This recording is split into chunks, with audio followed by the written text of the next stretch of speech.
Hello, I'm Becky Goldsmith with Piece of Cake. I want to show you now how to turn an outer point sewing with the horizon from right to left.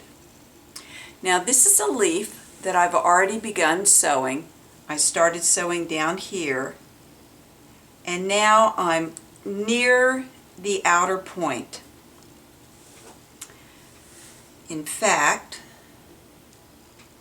I can make one more stitch and I'll be about 3/16 of an inch away from the point itself. Now I want to zoom the camera in so you can see more clearly what I'm doing. When you are close to the outer point, within 3/16 of an inch or so from the inside edge of your chalk line, you want to shorten your stitch length. So while my stitches up to this point would be a little bit bigger than 1/16 of an inch, from here on to the inside edge of the line here that marks the second side of the point, I'm going to shorten my stitches so that they're about 1/16 of an inch long. The reason you do that is because if you leave your stitches too far apart down here, when you turn the seam allowance under at the outer point, it will push up, and if there are gaps between your stitches, that edge will look puffy, sort of like a pie crust, and you don't want that. Bring your needle up at the inside edge of that line. If you sew beyond the line, the chalk will show when you turn the point. You want to do a tack stitch here. What I mean by that is that your needle will go in right across the fold from where the thread has come out of the applique, as if you were starting another stitch. But instead of sewing forward, you're going to make a stitch in place. And notice how I brought my thumbnail up close. That helps control where I bring the needle out of that applique fabric. So it's a loop. It's a tack stitch right there. What that does is keep these stitches from getting loose as you turn the seam allowance under at the point. Now I'm going to remove this pin because I don't need it anymore. I'm going to turn the applique in my hand and put my thumb in position to sew down the other side. Now this little corner of fabric here is a dog ear, and you can cut it off or not if it suits you. If you cut it off even with the raw edge of the fabric here. Never reach underneath and cut away excess fabric that you can't see. It's not structurally sound if you cut off too much of the seam allowance underneath this edge. Now, I'm going to park my needle out of the way and pick up my toothpick. Let me back the camera up just a bit so you can see what I'm doing again. I've got my toothpick in my hand. Now, I dampen my toothpick in my mouth. You don't want it drippy wet, but you want it damp enough so that the wood grain is raised.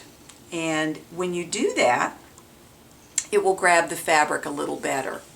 Now, there are two ways you can go about turning under this seam allowance. The first is to place the toothpick over that fold with the point of the toothpick even with the cut edge of the seam allowance. I push down with my finger, and then this is a windshield wiper motion. You just pivot that toothpick and the seam allowance goes under. It's nice and neat, works like a charm. That said, this is a little bit of a tricky movement. I will show it to you again in a minute. Let me come in just a little bit. There's another way to turn this seam allowance.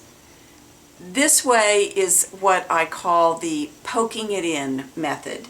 You put your toothpick at the end of the point, right here at the end of this seam allowance, and just poke it gently. Now when you poke that in, it's likely that you're going to pull that fabric under like I just did there. If you do, take the thread and pull it out in the direction of a point. And that's another good way to start this point. Now, in close-up, let me show you the first way again. Placing the toothpick over the fold and rotate, just like that. See how you can get just a little bit farther, and you could choose which method works best for you. Now, no matter how you get the point to this part, the thing that you absolutely do not want to do is to put your toothpick here and fold it under. Because every time you do that, what you're going to get is a pleat and a fold and a squared off point. It's just nearly impossible to make a good point by folding it in here next. So what do you do instead? Well, remember that I have either poked or pivoted in this end. The next thing I'm going to do is take my toothpick. Now I'm cupping it in my hand backwards like this just a bit.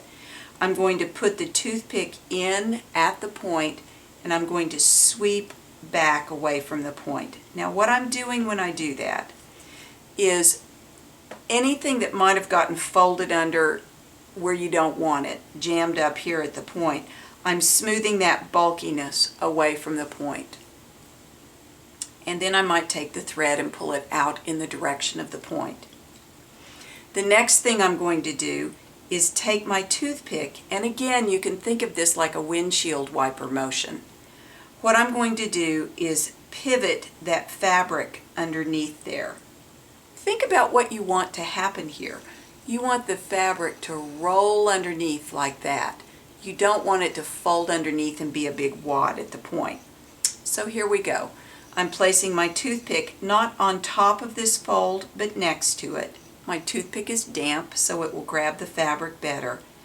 And I'm going to just pivot again, just like that. Now, in case anything got bulky underneath there, I use my toothpick and I sweep away. Notice that my thumb is in position. I don't have my thumb back here or down here looking at it. You've got to have your thumb close so that when you turn this seam allowance under, you can hold it in place. Now, that is a good point right there. If I roll it up, you can tell that the chalk line has been turned under. I'm able to make at least 2 or 3 stitches here before I need to worry about what's down there. So I am not going to worry about what's down there yet. Don't. Go ahead and make your stitches once you've got that seam allowance turned under. You can, if you want, make a stitch off the end of the point. I very, very rarely do that. It's subtle, but I begin my next stitch just barely on the second side of the point. And again, because there's bulkiness underneath there, you don't want to make your stitches too far apart. So I'm making a shorter stitch here. The distance between them is about 1/16 of an inch. Now, you're going to get to this part 2 or 3 stitches beyond the point where you need to deal with a crease that is probably in your fabric right there.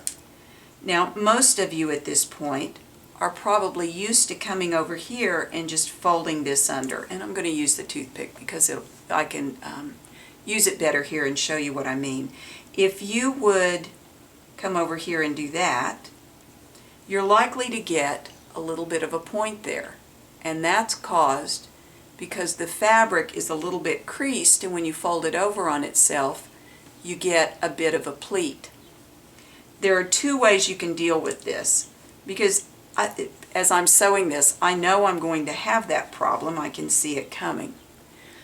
One thing you can do anytime you're likely to get a pleat on the edge of your applique is to turn it under in smaller increments. So I'm reaching underneath this pleat with my needle, and I can pull in just enough to make a stitch. And I could make a stitch here, and then I could do it again and again and again.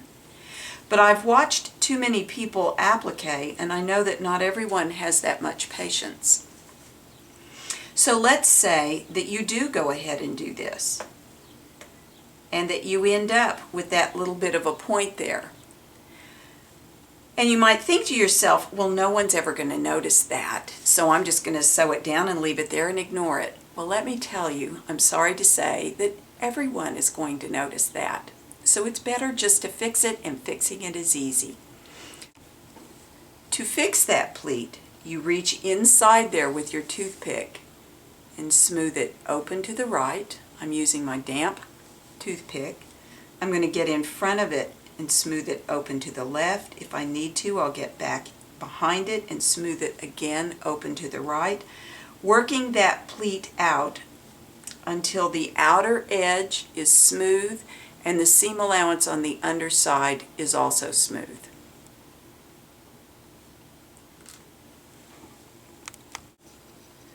Once you have smoothed out the second side and you've moved beyond the bulk at the point, you can go ahead and resume your normal stitch length and continue sewing down the leaf.